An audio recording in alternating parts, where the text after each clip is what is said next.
Ningizimu Afrika, Mzansi, sanibonani, nginibingelele kuphi nakuphi la enibukele khona-ke mawukuthi-ke usuku lakho lokuqala uyithola-ke uhlangana nalo mbukiso. Ngicela ungalenzi iphutha kusekhala la subscribe kwi-channel, ulike ivideo ebese-ke uciphisa i-notification bell. Wenzelani na? Wenzela ukuthi-ke ngaso sonke isikhathi-ke mangiphosta ivideo kule channel wena-ke bese-ke uthola i-notification, then ngokushesha bese uyangena kwi-video uyayibuka zikwi-Trend TV.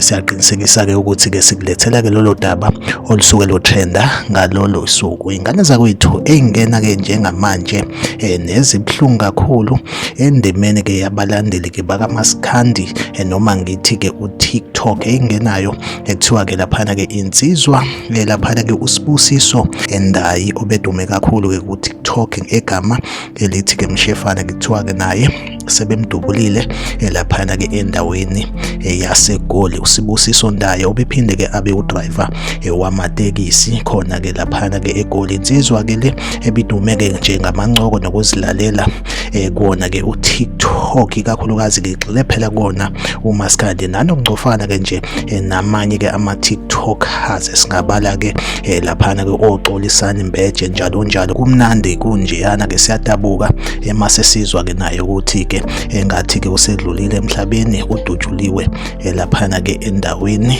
yaseGoli. Hayi, inkulu indaba inalo TikTok ohlanganisa-ke namabhinca. Like ivideo-ke, usubscribe kwi-channel. Mina nawe ngizohlezi ngikhona la kwi-Trend TV ngulethela-ke indaba eyitrendayo usuku nosuku. Sithi rest in peace kuyena-ke uMshefane uSibusiso-ke umfoka Ndayi, futhi-ke nasemndenini sithi-ke dudu alihlanga lungehlanga. Engakangcwatshwa nje usiqiniseko mvelase sekuvela-ke indaba ezibuhlungu kanje. Like ivideo, comment kwi-comment section. Uma ungasubscribe-ile subscribe kwi-channel la kwi-Trend TV. Sohlezi sikhona sikulethela-ke indaba eyitrendayo usuku nosuku. Asihlangabezane kwevideo elandelayo.